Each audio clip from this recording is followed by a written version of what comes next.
The MMA Guru had a very base take that people are calling it. We're going to take a look at a bunch of things that have been going on within the MMA community today. The MMA Guru saying stuff, clips from Khabib Nurmagomedov, something about Israel Adesanya. We're going to be taking a look at what was trending within the UFC community this week. We're going to be reacting to different posts that have been the top of the subreddit. We're going to get into all of that in just a second. Before we do, though, I do want to say hello, everybody, and welcome back to another video. If you are new here, my name is Kyle. I am your guy with too many YouTube channels. Let's start off with, as promised, the W take by Guru. And actually, I did see this one prior to making this video.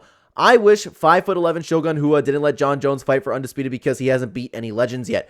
It's a shame he was a real fighter that wanted to test himself against a younger phenom. Jon is in Tom's Shogun. I guess the only difference is that Shogun deep down thought he had a chance to beat Jones, so like a real savage, he rolled the dice. Shout out to the real warriors of the sport that helped it develop and grow, even if it meant being at the cost of their own career. And this actually is a really base take by Guru, to be honest with you. Man, that's a pill that people like Jon Jones and Jon Jones fans aren't ready to swallow. There are a lot of fighters nowadays. Well, it's difficult because I respect them for being the warriors that they are, but there's a lack of that true, like, anyone, anywhere, anytime type thing. Like, that's why Conor McGregor took over the world. That's why there were so many. I don't know about you guys. There are a lot of fighters that I respect in the sport today, but there's just a difference in the breed, kind of. Like, I find that there's so many fighters that I've been watching since the beginning that I've been watching this sport, and I respect a lot of them more, but I think those are one of the reasons because there's not so much, I don't want to say politics within it, but there's so much more to it now where people are just worried about finding easy matchups. It's not always about fighting. Let's continue on to sticking with Jon Jones. Tom responds to Jon Jones. And of course, this is really nice to see, to be honest with you, because Tom Aspinall is finally trash talking Jon Jones.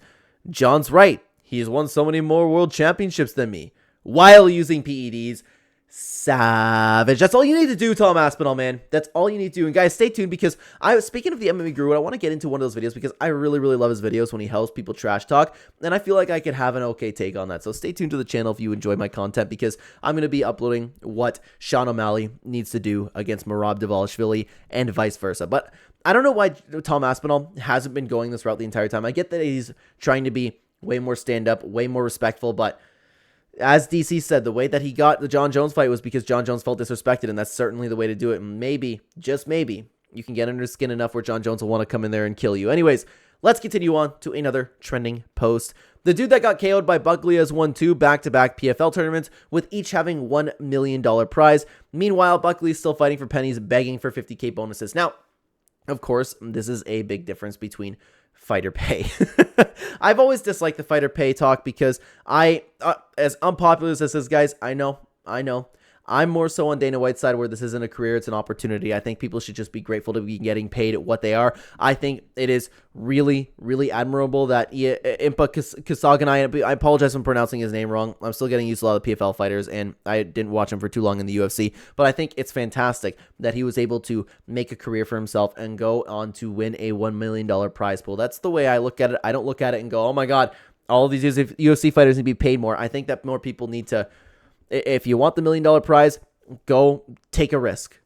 The UFC does give some pretty safe cash. Now let's continue on to another post, and I actually saw this one. Demetrius Johnson consoles his opponent after beating him in a jiu-jitsu tournament. And let's take a look at this clip over here because Demetrius Johnson, a lot of people are really respecting him for it, and I have a little bit more to say about this.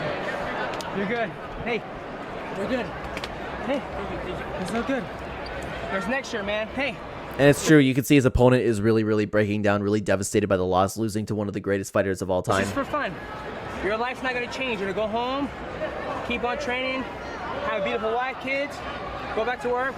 Now, if that's the case, then this guy's pretty set. He has a wife, he has kids. But the problem is, I don't know what tournament this was. I don't know if it's just for fun. Like, is it just for fun? Does he really need the money? So that's where I'm kind of stuck on this. But ultimately, like, I love Mighty Mouse Man. One of my favorite athletes to ever grace his sport, man. He's so respectful, and he's just trying to make his opponent feel a little bit better, right? This is for fun. There's more to life than win, I promise. Hey.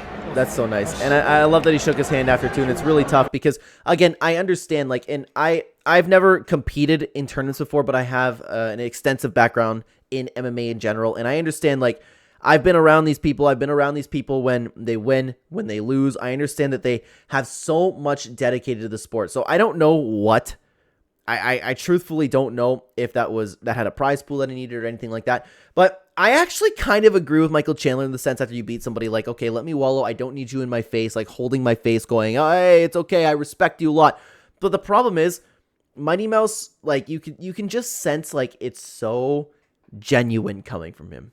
Right? That's why I don't feel the same way. Like, there's so many times where fighters, after so much beef, you can tell, like that old clip from John Jones. Like, I don't mean to use John Jones because that's the only one I can think of. John, go check on him. Go get some fans. You know, stuff like that. I think that so much of it's fake and they're just doing it for the cameras. But the reason I love Mighty Mouse is you can just tell, man. Sometimes you can just tell when people are being genuine, and Mighty Mouse is absolutely one of those guys. Let's continue on to another trending post.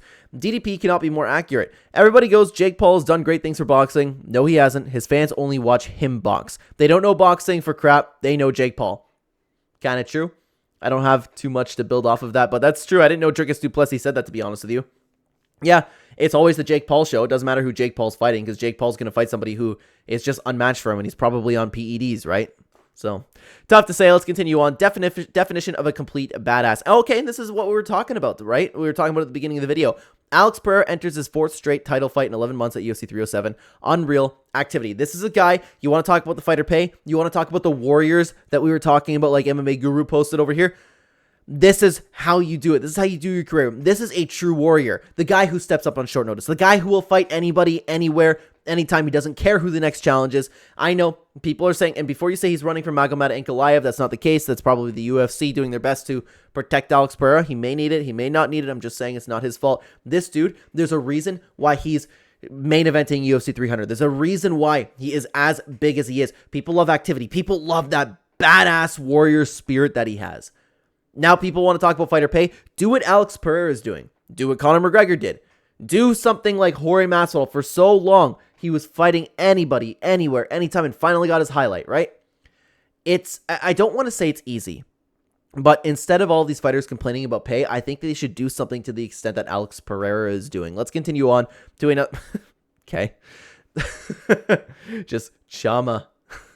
I don't know what, man. I'm going to make a video of a tier list for UFC fans because I don't understand what's with these Alex Pereira fans. I'm an Alex Pereira fan, okay? But I'm not an Alex Pereira fan, if you get what I'm throwing down over here, because Alex Pereira posts a video wrestling with Polyana Viana, and this whole community acts like they collectively bagged Polyana Viana. Like, what is the obsession with Alex Pereira and getting different girls? Okay, that's funny. Wood Chama, and she's she's so lucky. Okay, these comments are a lot funnier than I thought it'd be, but it's crazy the amount of glaze that people are giving Alex Pereira. I knew that I should have been a 2-sport world champion. I don't know who this girl is, to be honest with you. Is she anybody of significance, or is it just another picture of Alex Pereira being posted with somebody?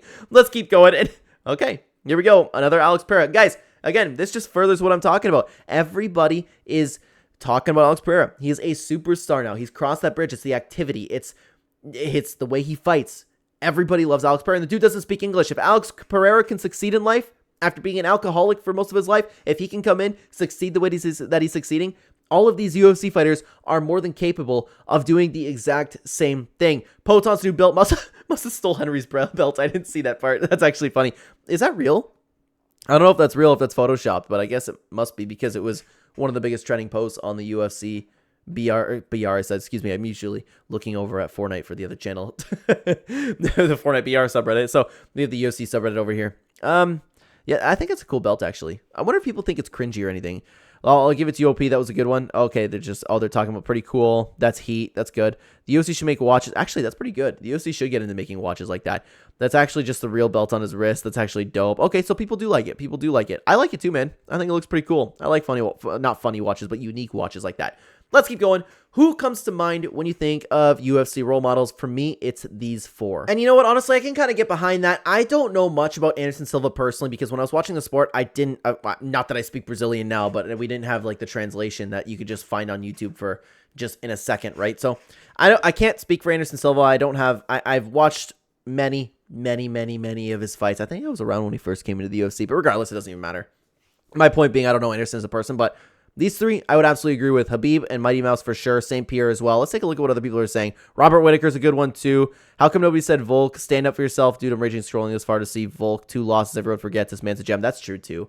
It's crazy. This sport has the highest of highs and the lowest of lows. What about Wonder Boy? That's true. That's true. He is somebody to look up to. Max Holloway. Yeah, he's a good one, but I don't think Max Holloway really belongs with the rest up here. I'm talking GSP, Khabib, and Mighty Mouse. It's just like, I don't know, something about them is just stand for respect completely. Max Holloway is all about respect too, don't get me wrong, but he's I don't mean to be disrespectful. You guys know what I'm talking about. There's just a difference, okay? Let's continue on to another post. UFC fighters whose heads are impossible to get inside of. These are the 5 that I can think of at the moment. Okay. So Dricus Du Plessis, that's true. Just making people cry at press conferences over here. Nate Diaz, no way, dude. No way. These guys get angry. These guys get pissed off. They throw hissy fits, man. You can absolutely get in the head of a Nate Diaz. Conor McGregor goes, Nate, bring me my coffee. And he freaked out. Like, man, Diaz fans are something else, dude. Wonderboy, This one's, I don't know. I'm thinking like the Wonderboy just not being fazed by Woodley. Like, why do you got to be so mean, man? Why is this guy so mean? Brandon Moreno, I don't know about that one either. George St. Pierre. No, you can absolutely get in GSP's head. He like does the whole I hate bullies thing. The only one I really agree with is Dricus Du Plessis for sure. Because Dricus will just make you cry. Let's see. Tito. Okay, that's true. Tito TC's so dumb he can't even understand what's in his own head. He embarrassed me on my birthday. I want to outlive my children. Oh my god, they're just turning it into Tito quotes. Man, I love the internet sometimes. Shavkat, we don't know much about Shavkat, right? DDP and Wonderboy, yes, they just laugh everything off, but Bisping definitely got GSP in the build-up to a point where GSP raised his hands to him during a stare-down, which is completely out of character. I mean, it backfired on Michael, to be fair, considering he got absolutely battered, but still.